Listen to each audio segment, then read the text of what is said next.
آپ کو یاد ہوگا کہ آج سے 15-20 سال پہلے کس طرح دہشت گردی نے پاکستان میں تباہی مچائی تھی،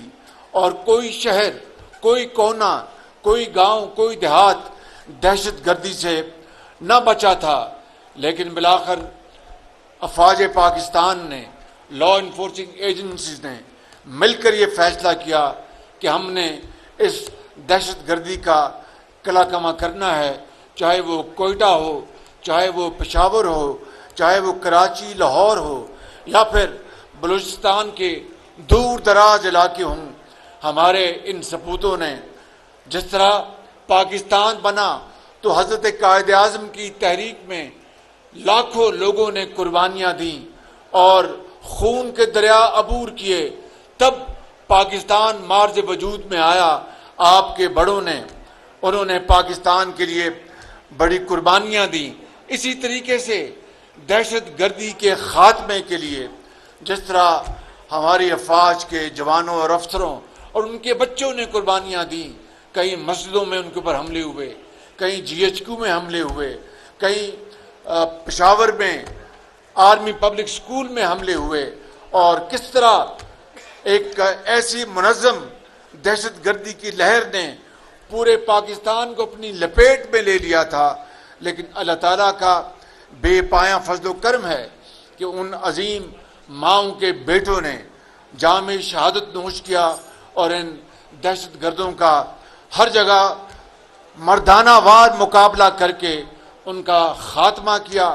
ابھی بھی کہیں کہیں یہ سر اٹھاتے ہیں، لیکن انشاءاللہ ان کا یہ سر انشاءاللہ دہشت گردوں کا ضرور کچلا جائے گا۔ وہ شہید جنہوں نے ہمارے کروڑوں پاکستانیوں کو، ماؤں کو، بیٹوں کو، بیٹیوں کو، ان کی زندگی کو محفوظ کرنے کے لیے، ان کو راتوں کو امن کی نیند مہیا کرنے کے لیے، ان کے کاروبار کو دوبارہ چلانے کے لیے، ان کے گھروں میں امن قائم کرنے کے لیے جن سپوتوں نے، چاہے وہ فوج کا جوان ہو یا افسر ہو، چاہے وہ نیوی کا جوان یا افسر ہو، چاہے وہ ایئر فورس کا جوان یا افسر ہو، چاہے وہ پولیس کے جوان ہو یا افسر ہوں، انتظامیہ کے ہوں، کوئی ڈاکٹر ہو، کوئی ماں، کوئی بیٹا، کوئی بیٹی، جنہوں نے ڈاکٹر، انجینئر، جنہوں نے سیاستدان، جنہوں نے دہشت گردی کا مقابلہ کیا اور شہید ہوئے، آج پوری قوم ان کو سلام کرتی ہے۔ لہٰذا میں سمجھتا ہوں کہ ان شہیدوں اور غازیوں کو، ان کی حرمت کو ہمیں سلام کرنا چاہیے، تا قیامت ہمیں اس کو برقرار رکھنا چاہیے، اور ان کے لیے ہمیشہ دعا کرنی چاہیے کہ ان کی طفیل پاکستان دوبارہ ایک امن کا گہوارہ بنا، وگرنہ دشمن یہ چاہتا تھا کہ پاکستان خدا نخواستہ تباہ ہو جاتا۔ ابھی 9 مئی کا جو واقعہ ہوا، ایک بڑا دل خراش واقعہ تھا پاکستان کی تاریخ میں۔ 9 مئی کو جو کچھ لاہور میں قائد اعظم کا وہ گھر تھا، جس طرح زیارت قائد اعظم کا گھر ہے، وہاں پر بھی دہشت گردوں نے زیارت میں حملہ کر کے اس کو تباہ کیا تھا۔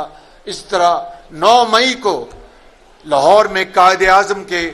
گھر کو راکھ بنا دیا گیا۔ یہ کوئی پاکستانی سوچ نہیں ہو سکتی، یہ کوئی پاکستانی یہ کام نہیں کر سکتا۔ یہ دہشت گرد اور پاکستان دشمن، یہ اس کا کام ہے۔ جس طرح پشاور میں ریڈیو پاکستان کو جلا دیا گیا، کس طرح پاکستان کی آزادی کی نوید سنائی گئی، اس ریڈیو پاکستان کو وہاں پر اس کو تباہ کر دیا گیا۔ GHQ راولپنڈی میں حملہ آور ہوئے،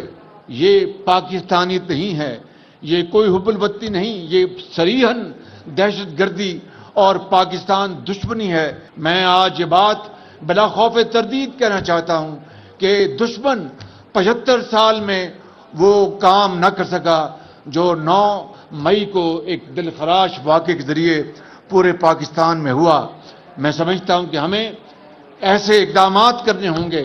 قانون اور آئین کے دائرے میں رہ کر کہ تا قیامت دوبارہ اس طرح کا واقعہ نہ ہو، اور جنہوں نے یہ ایک انتہائی